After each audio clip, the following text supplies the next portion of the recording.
your home for the NFL.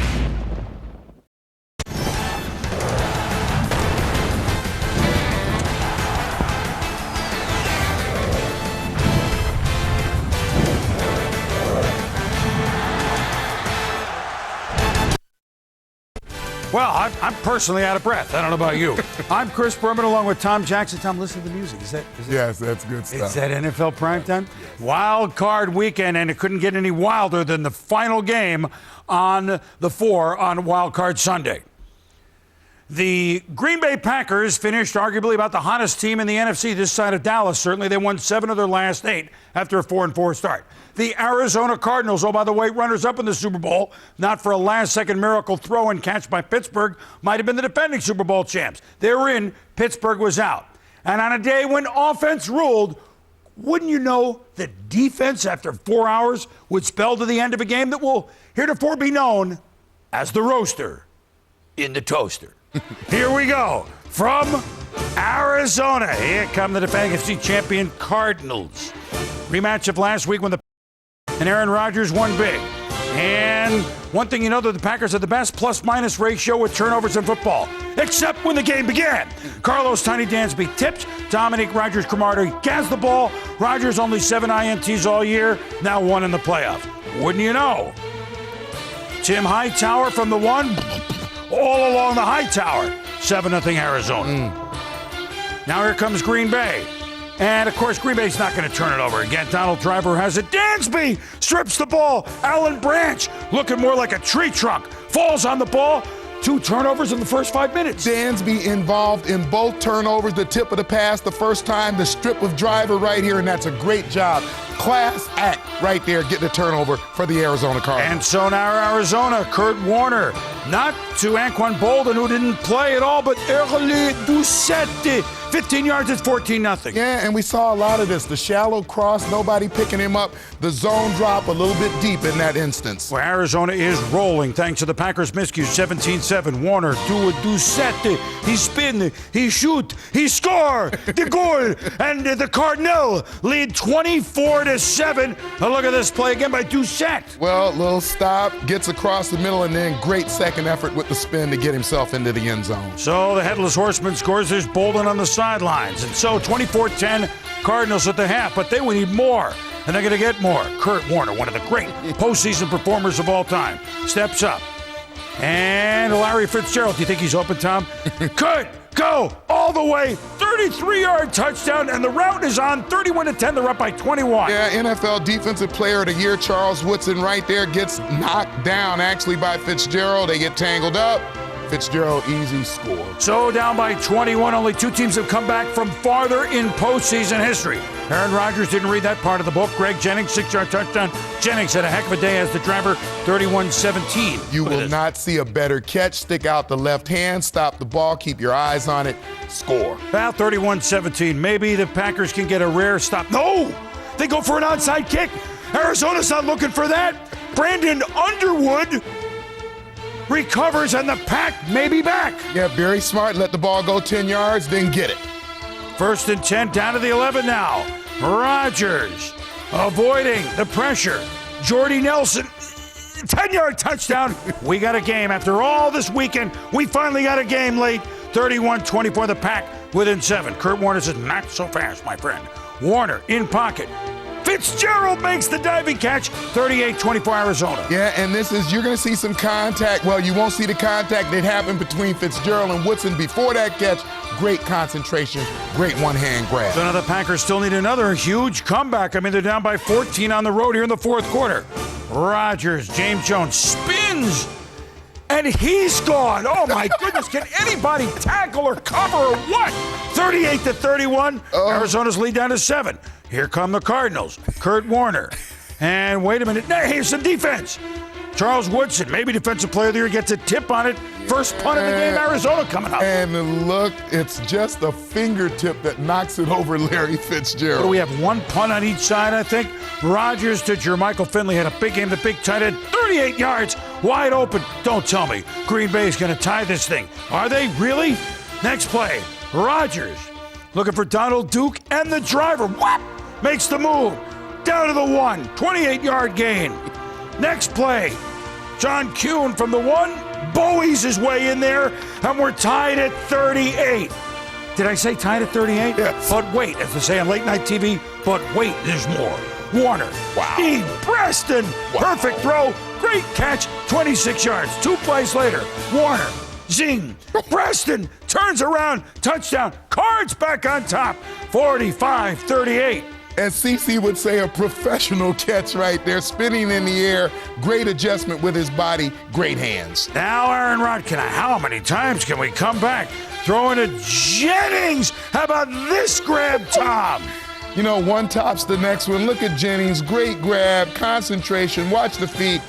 Left foot, right foot, get the arm under, it's good. 2:26 to go, 3rd and 5, Green Bay. Aaron Rodgers, Jermichael Finley, 9 yards. That's another Green Bay Packer first down. 2 minutes to go, very next play. Rodgers, not the driver, not the Jennings, not the Finley. Spencer Havener. Yes, they Havener themselves a touchdown, and we're tied at 45. 45 all, but wait. Too much time for Kurt Warner. 1:19 to go. 2nd down on 26. Warner, Preston. He's into Packer territory. 24 yards. That's another Cardinal first down. 22 seconds left. Warner. Early at Doucette. Early, he does it late. Fights his way for 16 yards inside the 20. Timeout. 14 to go. Let's do it out now. So if it's a bad snap, we get another chance. Neil Rackers. No, really? Really? He shanked it. He just hooked it left. Oh my goodness. Rackers misses, and we're going to overtime. And you win the toss, you're going to win this game. I mean, there's just no question about it. The Packers get the toss in OT. First play. Roger, he's looking for it all to Jennings. He was wide open. It would have ended it. 2 plays later, 3rd and 5. Dansby, arm up, stripped. Wait a minute, Michael Adams strips it. Dansby comes up with the ball. And after 90 points, it's going to be defense that wins it. Yeah, really a great play by Dansby, who forced Rodgers to pull the ball down. Michael Adams then strips it from him. Dansby catches it in midair after it hits off Rodgers' foot, and the game over. So wait a minute, you even won the toss when nobody could stop anybody all day, but you lost on defense. Oh my goodness, the Packers almost author an epic comeback, but in the end, in the highest scoring game in the history of the playoffs, overtime, defending NFC champion Arizona, 51, Green Bay, 45, everybody involved, including these announcers, out of breath. You know, it's playoff football. We got to come in and we got to take our game to another level. And that's exactly what we did. The rest helped out, you know, and like I said, we threw some things at them they haven't seen before, and it played into our hands. This is what football and playoffs are all about. With that being said, it's a great tribute to our team because it was a pretty tough week last week, especially after the way they beat us, the way we hung in there and bounced back and played the way we did today. I'm very excited about that. I'm very excited that some of our young players stood up today in a playoff game, made big plays for us. And I'm really happy that our defense made a play to win the game there at the end because I know it was a tough second half for them. I never want to make an emotional decision, and I think it's easy to do, you know, whether it's after a game like this to say, gosh, I'm going to play forever, or after a bad game and just say, you know, I'm done. And I don't want to do that. Although there's no question, I continue to think about it, and I have thought about it over the last few years and will again this year to make the right decision because I don't think you ever want to stay too long, but you never want to go out before it's time. And, you know, the hard part is trying to figure out when that is. But right now, it's about another playoff game. It's about New Orleans, and then we'll go from there. Kurt Warner talking about retirement. Well, he's not retiring in the next 6 days because they're going to play the Saints. Now, that could be higher than this, but look, 96 points, 51-45, the highest scoring game in the history of the postseason. A wild one with Philly and Detroit in 95, but oh, by the way, the third highest involves Kurt Warner and the soon-to-be world champion, Miracle, St. Louis Rams with the greatest show on turf back in 99 against Minnesota. Where will we begin? Warner now with 6 300-yard games in the postseason. That ties for number one. He's the highest. He had 5 TDs and 4 incompletions. So, Tom, defense, though. Didn't the Packers have the number 2 defense in football? Well, they had the number 2 defense, but they got carved up by one of the great quarterbacks of all time in Kurt Warner. And as you watched him do this, certainly he had some open receivers, but the ball is always out of his hand quickly. It is always on target. It's where it needs to be. And he is at his best when you get close to the goal line. And that speaks for the touchdowns that he scores in the postseason. I think that alone makes him a great quarterback. Now watch here, falling off his back foot, he gets the crossing route there for the score. Again, right here, he's got time to throw the ball. Great job of working his way up through the pocket, finds Fitzgerald. Charles Woodson fell down. Result, a touchdown for the Cardinals. Here, under tremendous pressure, throws the ball to a spot at the back of the end zone, allows Fitzgerald a chance to catch the football.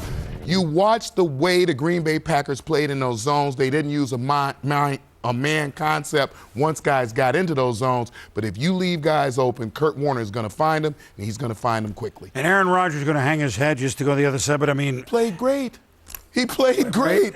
But therefore, the highest scoring game in postseason history. It was, and this, unlike the other games, which we'll get into. But we had a pinball wizard. I mean, there's no other way to say it than that. And so Kurt Warner, who is just so marvelous in the postseason, and how marvelous has he been? Just check this out, because in only 12 games, postseason, 31 touchdown passes. I mean, there's Joe Montana at 45, and you can the list. But 12 games, you had 31? I mean, wow. And Kurt Warner and the Arizona Cardinals, the defending NFC champs, live to fight another day. And naturally, the team that played the last game is going to play the first game. Here's the best part. We get to talk more football with the Cardinals. When we return, New England at home against Baltimore. I mean, there's no way that New England would lose at home. They never lose at home. Come on back.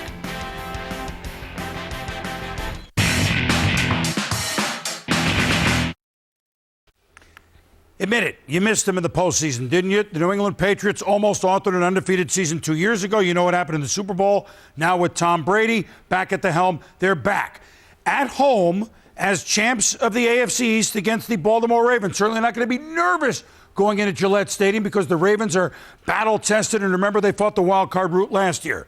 But think about it. Patriots, Brady, Belichick, they never lose at home in Foxborough. Never. Not in the playoffs. They don't ever do it. So, I mean, really, a foregone conclusion. Nobody told Ray Lewis and the 6th-seeded Baltimore Ravens. They had the opening kickoff, and then on the very first play, Ray Rice from New Rochelle, New York. He's gone. Right away, could go all the way. The people weren't in the seats. It's already 83 yards for a touchdown, 7-0 Ravens. Yeah, and take a look at the blocking up front, the great vision right there by Rice. He's done a little bit of a cutback and then got back to the outside. He's on top of the safety. You want a guy running downhill, and then he outruns everybody to the end zone. All right, so now the Patriots are going to get the ball after it's 7-0 Ravens. 3rd and 11. So just a couple of plays later, Ray Rice on the sideline, catch a breath. Tom Brady here. Terrell Suggs knocks the ball loose.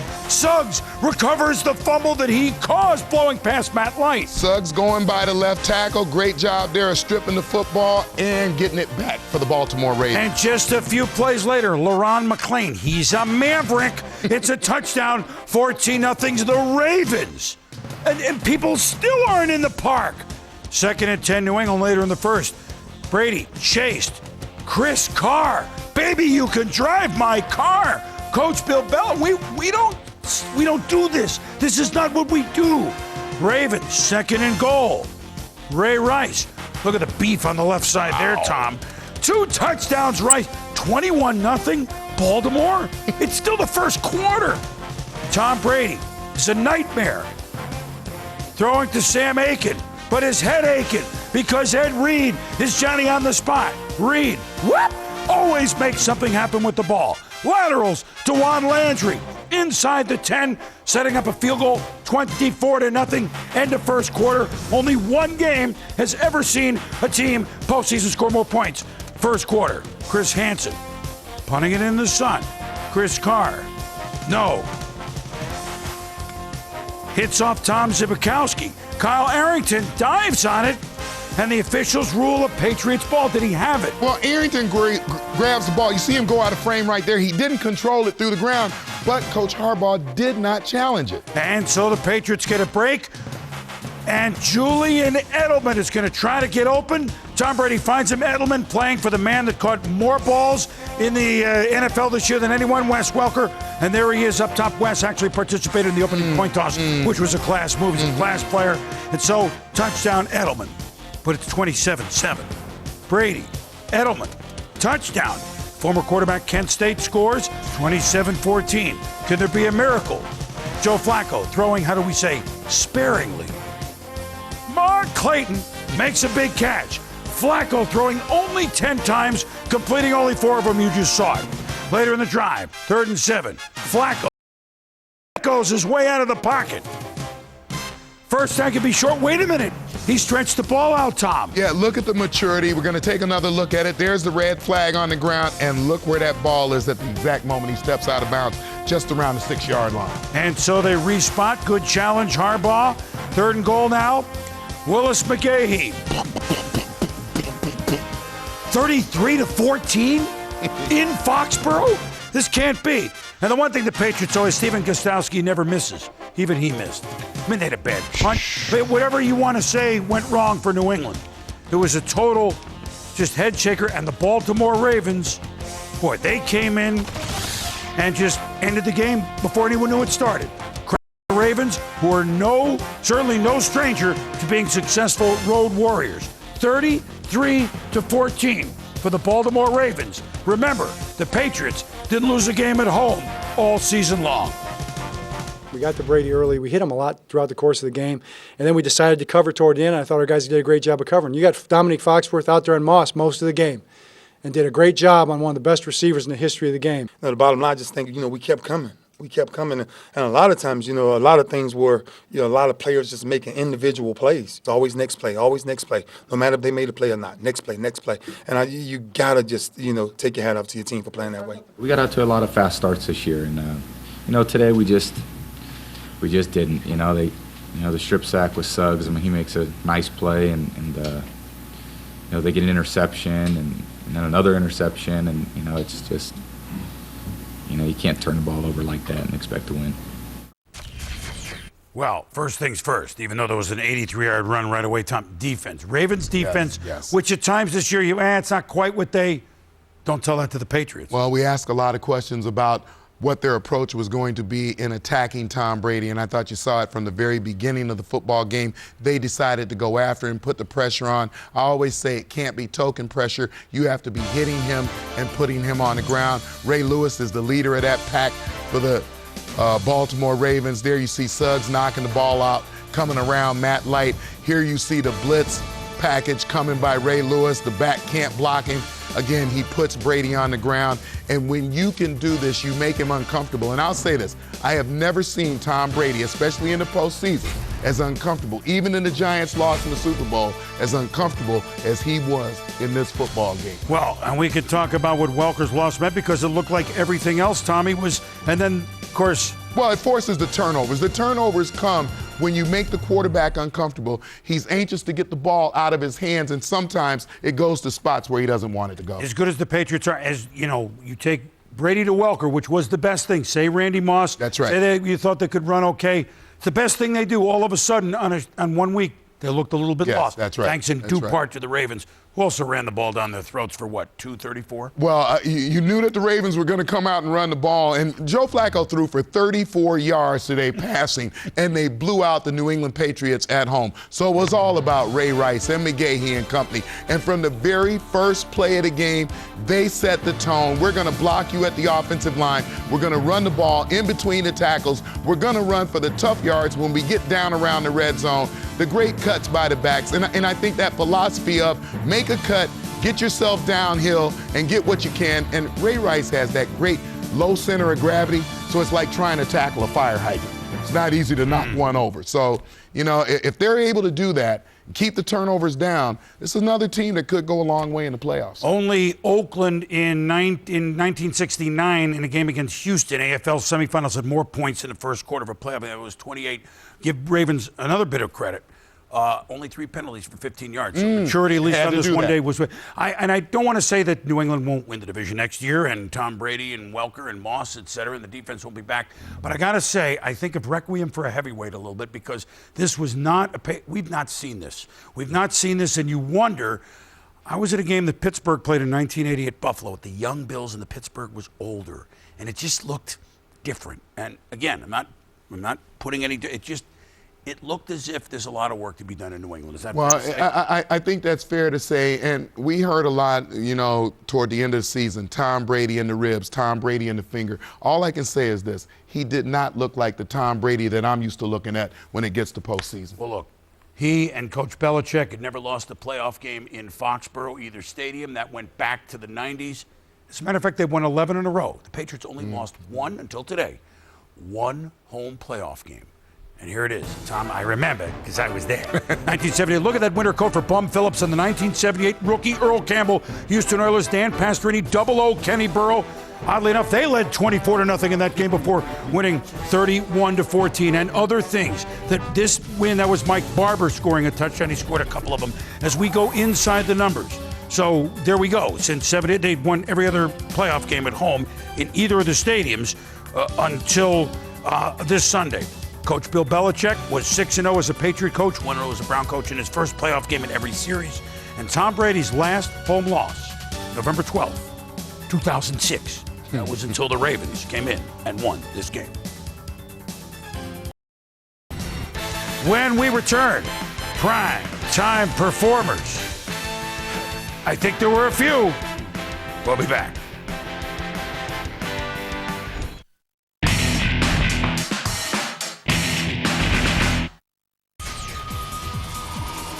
Boom, my primetime performer is Ray Rice of the Baltimore Ravens, 22 carries for 159 yards and 2 touchdowns, and he really set the tone for this football game from the very first play.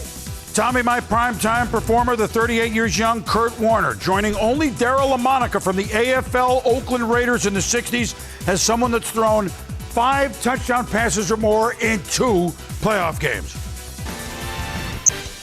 When we return, the first look at the best weekend in pro football, divisional Saturday and Sunday. We'll be back on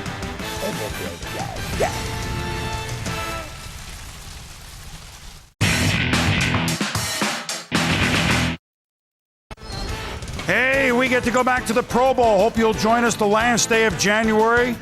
Sunday NFL Countdown Special 5:30, 2-hour edition. Kickoff at 7:20 from Miami. Oh, the AFC playoff matchups. Ravens at the Colts. That's the evening game on Saturday. Jets at the Chargers. That's the late afternoon game on Sunday. NFC. Hello. Cardinals at the Saints. That's the late afternoon game Saturday. Cowboys at the Vikings. Think some people might watch this game? That's the early game on Sunday. As we look to that, a broad brush, if you will, Tom. Well, next weekend, here come the quarterbacks. It's an all-star show. When you talk about Romo and you talk about Brett Favre, and then the AFC, here comes Phillip Rivers, here comes Manning. You got Kurt Warner versus Drew Brees. This is going to be an all-star shootout. It's a good thing that Arizona and Green Bay set the record for most points. Is that what you're saying? That's right. Because in like just 7 days, we could have more. That's correct. Bring them on. Bring your abacus. For Tom Jackson, I'm Chris Berman. Thanks for watching.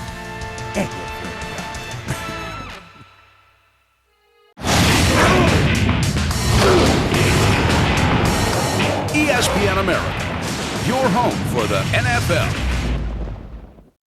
He was Joe Namath off-Broadway. This is a big game, girls. We gotta score a touchdown. Now let's go. If reality television was around, he would have been